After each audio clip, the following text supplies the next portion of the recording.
Jetzt fangen wir an mit unserer Fernsehsendung Unsere Familien über unsere deutsche, brasilianische Kultur und Geschichte und auch über diese Verbindung zwischen Deutschland und Brasilien. Começa mais um programa Unsere Familien aqui na Vale TV sobre a nossa história, a nossa cultura teuto-gaúcha, teuto-brasileira. Temos a alegria de ter conosco aqui hoje o teólogo, historiador, pesquisador, escritor Eduardo Kauer, da cidade de Montenegro. Muito obrigado, Felipe, pela oportunidade. Saudações a todos que estão nos assistindo.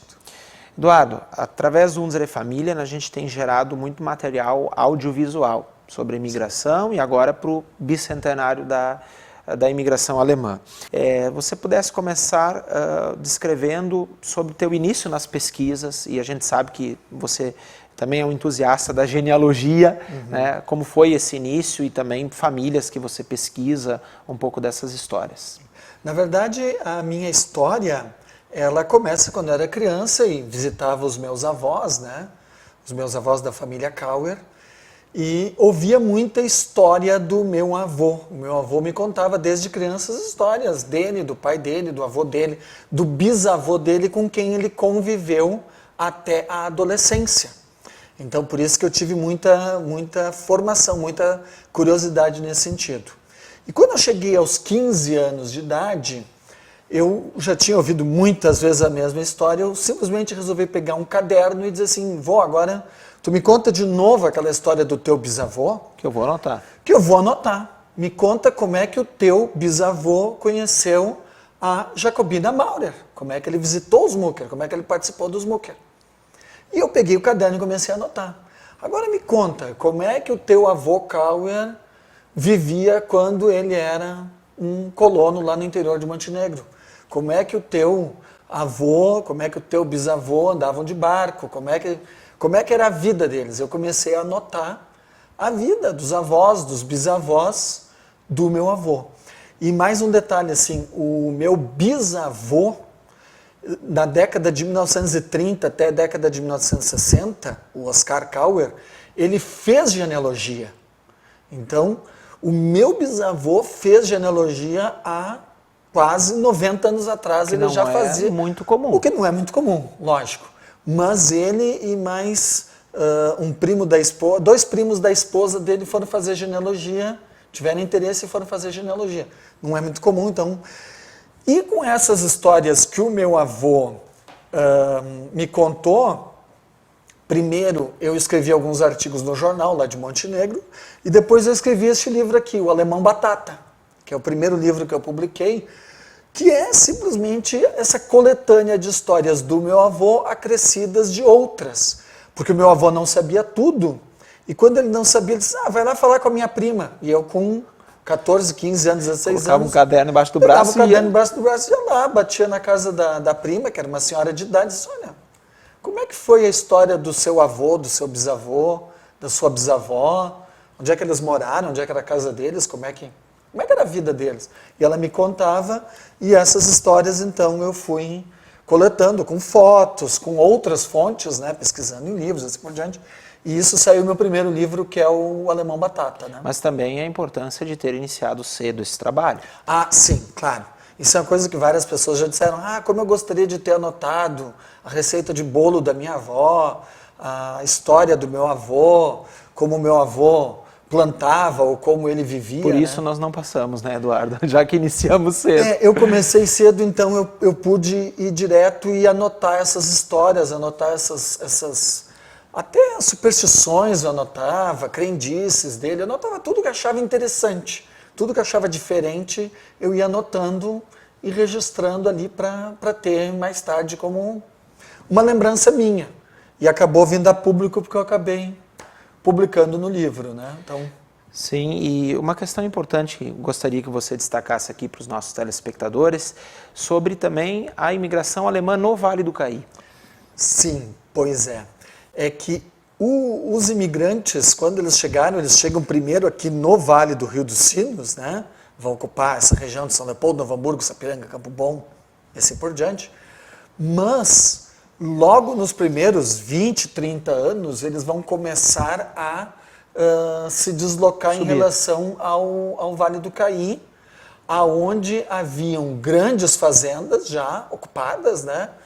Mas, com a proibição do tráfico negreiro, o preço do escravo subiu muito, e os fazendeiros então tiveram a ideia de revender os seus escravos para o Sudeste, né, para as fazendas de café em São Paulo, Rio de Janeiro, Minas Gerais, e as áreas de terra que já não eram tão densamente ocupadas assim, né, ali no Vale do Caí, acabaram sendo ocupadas por imigrantes alemães. Ali no Vale do Caí é uma colonização diferente daqui do Vale do Rio dos Sinos, né? Fazendeiros como Moraes, como Pereira, outras famílias ali, né? Bastos, eles procuravam um imigrante ou um filho, um neto de um imigrante e faziam loteamentos. Então, o Moraes, ele vende a fazenda dele para o Kohenborger, para o Schreiner e para o inglês, o Hosking, e eles loteiam a fazenda da família Moraes, né? Ali no Vale do Caí, na Costa da Serra, aquela região, a família Pereira vai procurar a família Matzenbacher, né, da família Matzenbacher, e vai lotear a sua fazenda em pequenos lotes. E o interessante é que depois de São Leopoldo, o Porto de Montenegro é o segundo no estado que mais recebe imigrantes alemães. Às vezes isso passa desapercebido, mas esses imigrantes vão ir para Montenegro, para Parissi, para Harmonia, para Tupandi, para Maratá, para Poço das Antas. Mas Montenegro é o início. É o início, é o porto de desembarque, deles. né? É o porto de desembarque, é Montenegro. É o porto mais distante ali, que no século XIX, antes da construção da barragem de Rio Branco, da eclusa de Rio Branco, que pode entrar o ano inteiro, não interessando a condição climática, né? Se está em seca ou enchente. Até se você pudesse destacar para os nossos telespectadores a diferença, então, entre o Porto de Montenegro e o Porto do Caí. O Porto do Caí, o problema é que até 1885, tu só chegava lá de barco, ou em barcos menores, né? Ou então no período em que estava cheia. Agora, com seca, tu não chegava no Porto do Caí. E para isso, em 1885, foi construída a eclusa, que é um elevador de barco, ali na região da Vigia, ali onde hoje é a Capela de Santana, né? Creio que seja a Capela de Santana ali o território. Você chegava de barco, o barco entrava num compartimento, fechava a eclusa, enchia de água, o barco levantava e aí ele seguia a viagem por cima das pedras, digamos assim, até o Caí. Essa eclusa Isso já tinha aqui no século XIX. Isso já tinha aqui no século XIX. Foi construída especialmente ali por causa também que logo em seguida começa a colonização italiana, né? Começa a colonização italiana. Porque daí, a partir de 1875, Montenegro vai receber imigrantes italianos que vão ser enviados para Farroupilha, para Bento, para Caxias. E que passam todos pelo Vale do Caí? Passam. É aberta depois a estrada Maurício Cardoso, né, que vai subir ali pela serra, vai até Vacaria, vai até a divisa com Santa Catarina. Mas ela é aberta para deslocamento, depois é feita a eclusa para a chegada dos imigrantes italianos. Só que nesse meio tempo segue chegando a imigração alemã, né, ou germânica, se a gente preferir, porque o Vale do Caí recebeu muitos suíços de fala alemã, recebeu muitos austríacos de fala alemã, recebeu muitos tchecos, né, os boêmios. De fala alemã e assim por diante. Recebeu muita gente que falava em alemão, foi para o Vale do Caí. E essas pessoas elas vão passar, depois da unificação da Alemanha, a gente percebe isso muito bem, por uma germanização. quando a gente lê os livros de registros, principalmente da comunidade evangélica, a gente vai ver que os pastores, a partir de 1890, eles vão dizer, fulano de tal, alemão. Fulano de tal, alemão. Mesmo que poderia ser boêmio, suíço, não luxemburguês. Não interessando se é luxemburguês, se é suíço, se é austríaco. E muitos nascidos no Brasil, alguns filhos, outros até netos de alemães. Mas para o pastor era alemão. Para o pastor ele vai registrar todo mundo como alemão. Acontece uma germanização. A gente pode ver, por exemplo, isso aí até no município de Brochier, né? Que é um nome francês, né? É Brochier, mas ele vai ser germanizado para Brochier ou para Brochet, inclusive, né? Que é mais germanizado ainda. Né? A germanização ali pega feio, né? Uma coisa muito séria. Se você também puder destacar para nós sobre essa questão política, geográfica, porque o Vale do Caí teve Montenegro, ora teve São Sebastião do Caí como a cidade também, digamos, mais importante ali politicamente, sede dos distritos. Nós temos que perceber uma coisa, quando começa a imigração alemã em 1824, nós temos São Leopoldo, que pertence ao município de Porto Alegre, né? Mas já começa a ocupação, o adensamento da população, e nós temos Montenegro e toda aquela região ali que pertencia a Triunfo.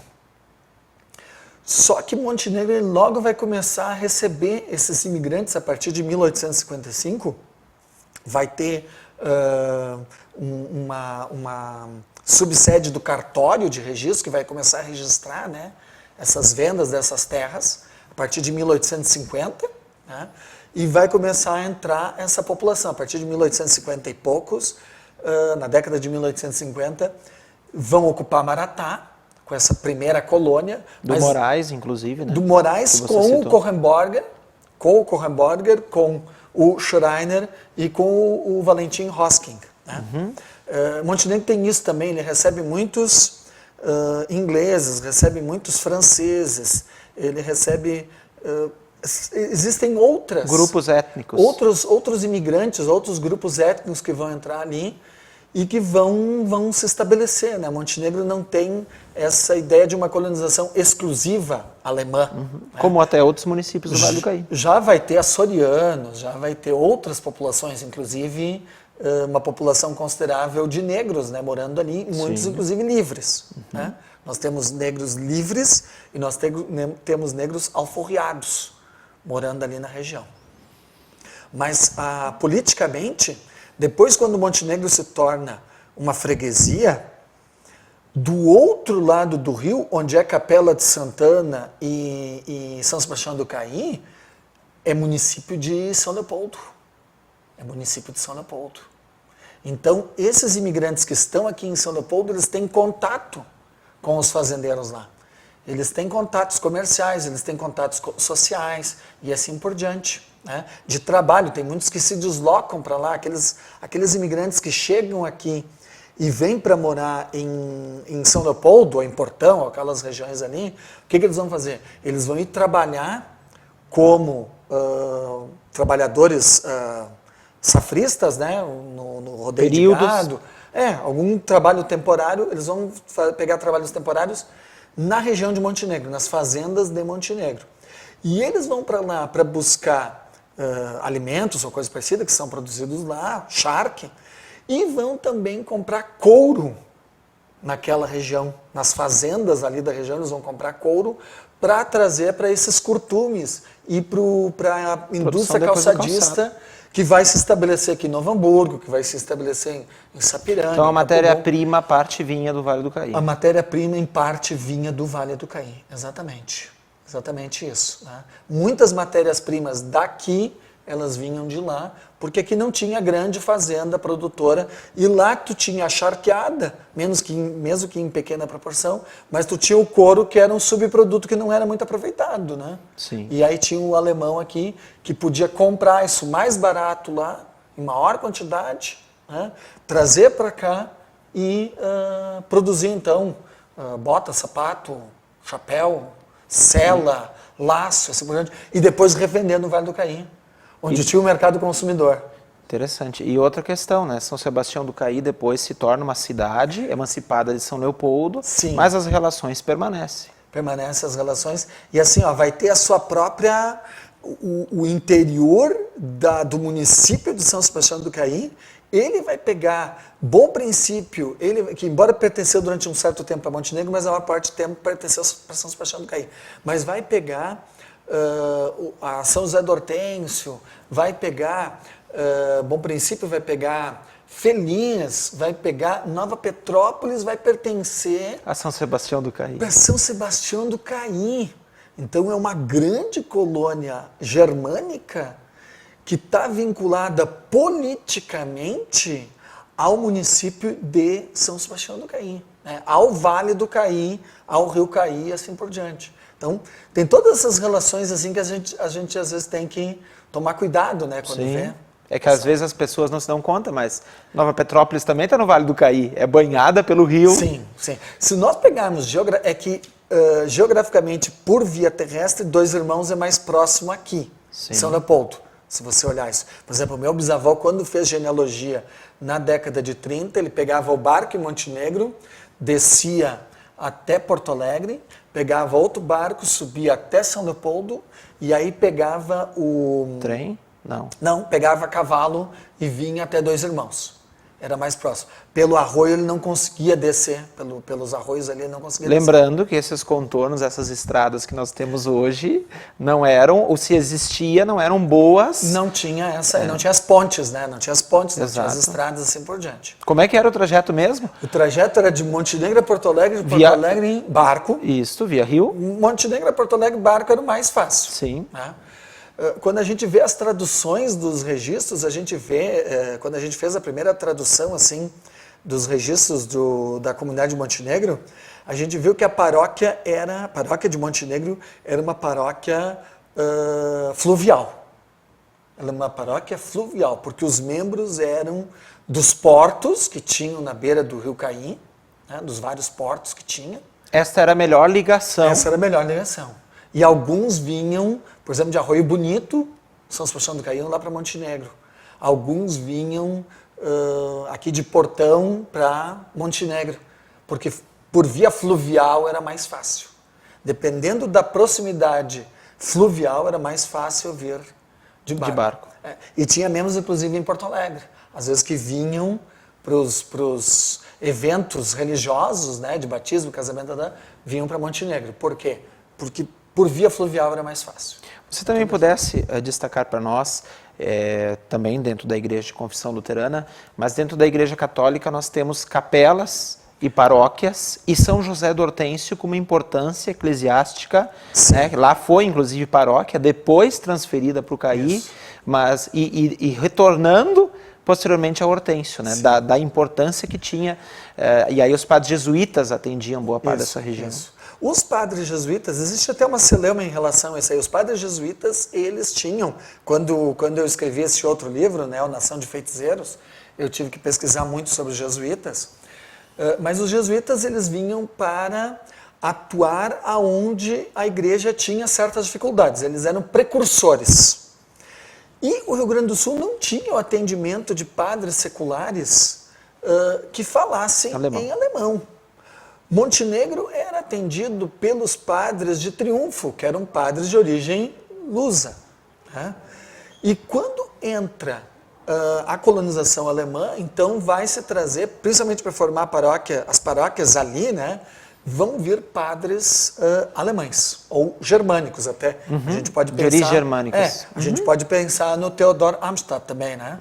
Que é fundador da Spar, é uma figura fantástica, que fez uma missão gigantesca, visitando as comunidades, visitando as famílias, andando de lugar em lugar para esse trabalho missionário. Mas, por exemplo, essas paróquias ali, como São José do Hortêncio, Montenegro e outras depois, né, os seminários que foram abertos, boa parte foi aberto pelos jesuítas, de origem germânica, um outro austríaco, suíço, mas a maioria alemão, e que vieram para fazer essa divulgação, para fazer esse contato. Né? Claro que houve muitos, hoje a gente vê, lendo os diários das casas, né, a gente vê que houve um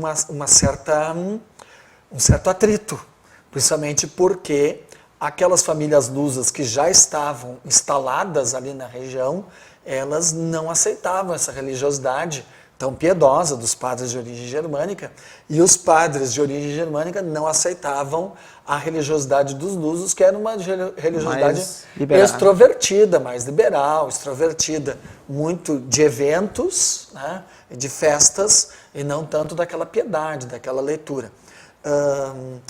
A minha família tem um museu lá em Montenegro, né, o Memorial Imigrante Alemão, e dentro desse museu nós recebemos muitos livros de oração, Gebetbuch, né? E tem um especial que é de 1821, que é um livro de oração que atravessou o mar com uma imigrante, né, com uma mulher, e em especial na introdução diz, né, na folha de rosto, assim, é provavelmente em alemão gótico. Em alemão gótico, um livro de oração para cristãos instruídos. Quer dizer, não era uma pessoa apenas alfabetizada ou com pouca instrução, era uma pessoa com um grau de instrução maior. Bem, Eduardo, se você também pudesse destacar para nós sobre esse atendimento luterano de algumas comunidades ali do Vale do Caí, né? Como a igreja se organizou, como foi o atendimento desses pastores, você que faz essa pesquisa, traduzindo, transcrevendo muitos desses registros desses primeiros pastores. Assim, no Memorial Imigrante Alemão, nesse museu que a nossa família acabou criando, nós recebemos muitos documentos. Alguns deles nós recebemos por empréstimo, então fizemos uma digitalização e com alguns parceiros nós conseguimos fazer uma transcrição. Em relação à Igreja Católica e à Igreja Evangélica, né, a Igreja Católica ela tem uma outra forma de organização. Nenhuma das duas, não vamos dizer que nenhuma das duas está certa nem errada. São duas formas de se organizar diferente. A Igreja Católica, ela geralmente é uma organização hierárquica. Ela vem com uma estrutura e essa estrutura é implantada no lugar. Essa é a forma de se organizar. Na Igreja Evangélica, né, ISLB, existe uma outra forma que é a constituição a partir da base, que foi o que aconteceu lá no Vale do Caí. Os imigrantes chegaram, uma parte deles era evangélico, né? De várias vertentes, porque alguns eram de origem reformada, alguns eram luteranos, outros eram unitários, e alguns eram calvinistas, e assim por diante. Então, a junção desses imigrantes acabaram formando pequenas comunidades, né? Como a comunidade de Montenegro, de Linha Pinheiro Machado, de Maratá, a comunidade de Brochira, de Matiel e assim por diante. Então, essas pequenas comunidades elas se formaram. Por exemplo, assim, vamos ver um caso de Matiel. A comunidade de Matiel, os imigrantes chegaram ali, né, logo no começo da colonização, e começaram a organizar a sua comunidade. Era uma comunidade deles. Num primeiro momento, eles tentaram se filiar à comunidade de Montenegro e foram atendidos por Montenegro. Mas como o pastor de Montenegro achava muito longe, muito distante, muito difícil de atender Matiel, Montenegro acabou recusando a comunidade de Matiel. E aí a comunidade de Matiel acabou se juntando com a comunidade que surgia a partir de então em São Sebastião do Caí, a paróquia de São Sebastião do Caí. Então, essa organização ela vinha de baixo para cima. E a mesma coisa a questão, embora os católicos também tenham essa organização de escolherem professores, porque a educação entre os imigrantes era muito importante. Embora os católicos também tinham essa questão de constituir os seus professores, que faziam atendimento também, né, faziam as suas devocionais, os evangélicos também tinham isso, eles constituíam professores que passavam a atender a comunidade. Né? Em Maratá tinha o Schenel, em Montenegro tinha o Philipp Keller. Houve muitos problemas quando depois a igreja enviou pastores, a partir do sínodo, né, que se formou, depois do sínodo rio-grandense, houve muitos atritos. Em Montenegro a gente tem uma coisa que chama atenção, porque lá foi constituído um professor que começou a atender a comunidade, o Philipp Keller, E depois vem o pastor, que era o de Hamburgo Velho. Né? O pastor de Hamburgo Velho atendia lá em Montenegro. E atendia todo o interior, Maratá, Brochir, ia caçando os alemães evangélicos no meio do mato. E ele não briga com o Philip Keller, ele vai se associar com o Philip Keller. O Philip Keller continua dando aula, continua fazendo os sepultamentos. Inclusive que no livro de registro a gente encontra assim, sepultamento de fulano de tal, conforme o relato do professor que fez o sepultamento. Então existe uma colisão. Atrito. Não existe esse atrito ali naquele momento, né? Existe uma combinação entre professor e pastor sobre as atribuições e sobre o que cada um vai fazer. A preparação para o ensino confirmatório é com o professor, a confirmação é com o pastor. Né? E ali vão surgir então essas pequenas comunidades, né? Como Montenegro, Maratá, São Pedro do Maratá, logo também começa muito forte, né? São Vendelino começa muito forte, porque a colonização também começa a partir de 1855, né, em São Vendelino, a colônia Montravel. Bem, obrigado, Eduardo Kauer. Na verdade, a gente vai te trazer em breve, né, no próximo episódio, uma próxima entrevista. Obrigado por compartilhar comigo e com os nossos telespectadores, né, todo esse teu grande conhecimento, tuas belas pesquisas sobre imigração, especialmente no Vale do Caí. Obrigado a todos vocês que nos acompanham aqui na Vale TV, canal 14 da NET, no nosso projeto Unsere Familien.